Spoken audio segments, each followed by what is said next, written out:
Baik, selamat siang semuanya. Kembali lagi bersama saya Dr. Beni Ulur SHM Bakes. Mohon maaf, kali ini suara saya ada sedikit gangguan, tapi saya tidak bisa menunda lagi karena saya harus menolong klien saya yang diduga dijalimi oleh Maybank.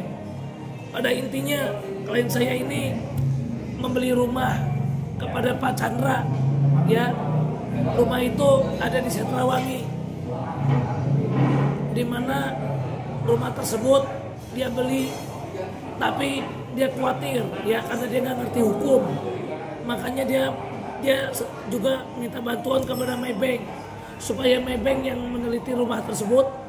Kalau memang sudah sesuai semua prosedur, dia intinya ingin membeli rumah itu lewat kredit kepada bank. Kemudian Maybank di atas skopnya boleh di-shoot waktu itu ya, BII ya boleh di-shoot. Ini pegawai Maybank yang tanda tangan ya. Ini boleh dilihat ada laporan hasil cek tata kota terkena rencana pelebaran jalan atau rencana jalan baru tidak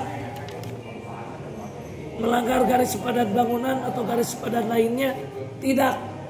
Artinya Maybank dan pegawainya memastikan kepada klien kami yaitu Bapak Erwin Dewi bahwa tanah dan bangunan yang dibeli bangunannya tidak melanggar garis sempadan bangunan.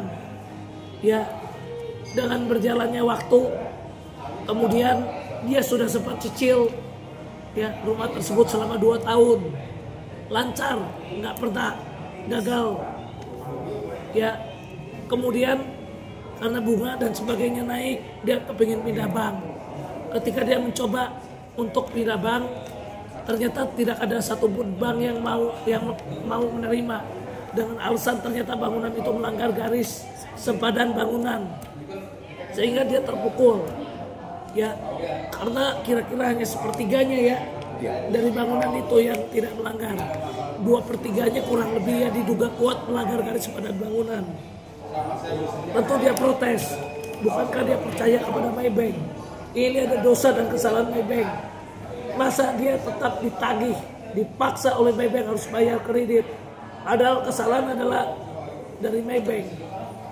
Bagaimana mungkin ini pegawai Maybank tanda tangan. Kemudian melaporkanlah dia ke polisi. Di polisi sudah sampai naik ke sidik. Ya, sudah ada tersangka juga. Ya, waktu itu udah disiapkan, seharusnya udah ada. Kemudian pegawai Maybank ini meninggal. Sebenarnya kan penjualnya diduga kuat ikut menipu kan begitu. Bangunan menabrak garis sempadan bangunan kok dijual kan begitu. Ya. Tapi yang lucu polisi malah mengeluarkan SP3. Nah, ini kami akan melakukan pra peradilan dan kami minta untuk Propam memeriksa penyidik-penyidik yang menangani perkara ini. Di mana keadilan untuk klien kami? Jelas-jelas ada dugaan penipuan. Jelas-jelas Maybank sendiri yang menyatakan ini tidak melanggar garis sempadan bangunan, sehingga klien kami percaya diduga kuat dengan segala tipu dayanya. Ada pegawai Maybank diduga kuat sekongkol dengan penjual, ya sehingga dia terbujuk rayu sampai beli rumah itu. Masa sekarang Maybank diduga kuat mau lepas tanggung jawab? Di mana tanggung jawab dari Maybank? Kami minta jangan sampai terjadi korban jiwa lagi, jangan sampai ada yang stres lagi. Kemudian Maybank sudah tahu ini bermasalah, malah melakukan penjualan chassis. Penjualan chassis dilakukan kepada Oke Aset. Nah, apakah Oke Aset mengetahui keadaan sebenarnya kalau bangunan itu menabrak garis sempadan bangunan? Tentu Oke Aset diduga kuat telah menjadi kembali korban daripada Maybank kalau dia nggak tahu dan beli chassis, sehingga tagih seolah-olah dialihkan kepada Oke Aset. Ya. Yang lucunya lagi, ada pengakuan dari Maybank kepada Erwin Dewi, ya, bahwa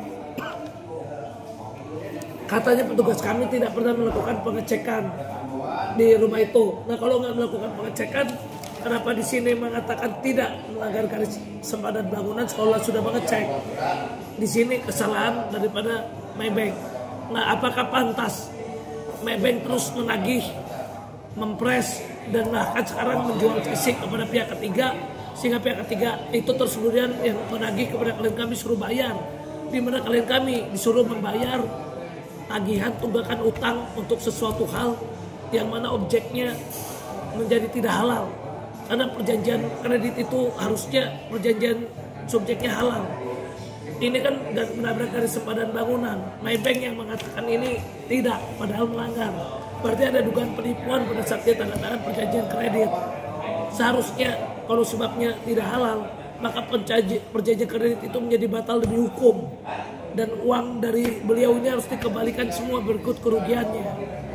Ya. Nah, untuk itu kami mohon bantuan dari para netizen masyarakat untuk mengawal kasus ini, karena lagi dan lagi diduga kuat Maybank kembali melakukan pelanggaran yang menciderai dan merugikan masyarakat.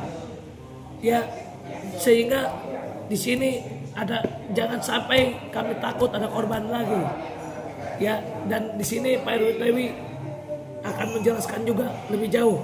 Silakan. Ya. Selaku korban ya, selaku korban. Jadi intinya saya itu mendapat rumah yang tidak sesuai dengan peruntukannya, jadi melanggar GSB. Dan ternyata Maybank itu tidak memberitahukan kepada saya soal mereka memiliki dua denah yang berbeda. Juga mereka nggak terus terang kepada saya. Juga diketahui juga ada dugaan appraisal yang menyalahi SOP.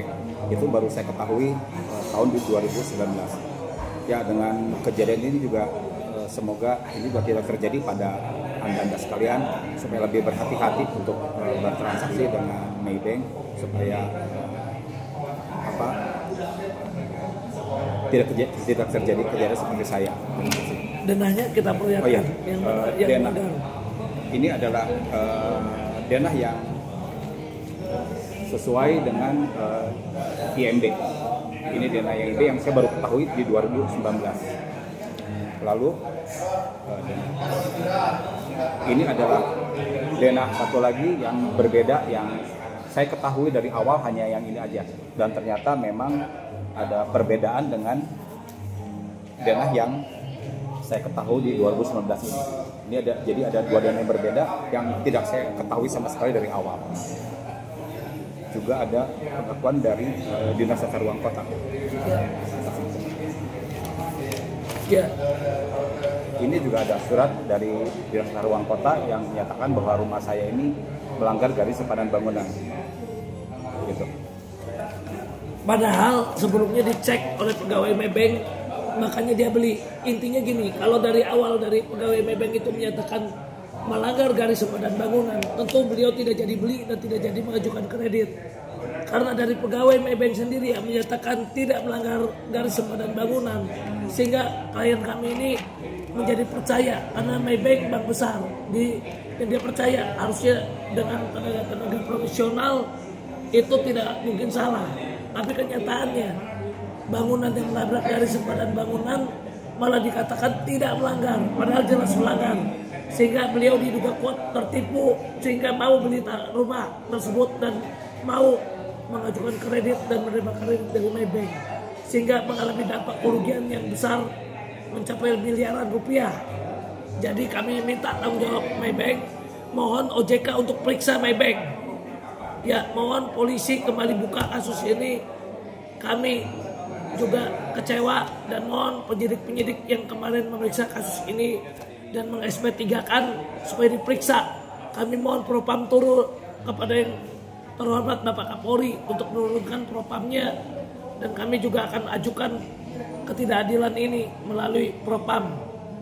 Ya, dan mudah-mudahan kalian kami segera dapat keadilan. Ya, sekian dan terima kasih.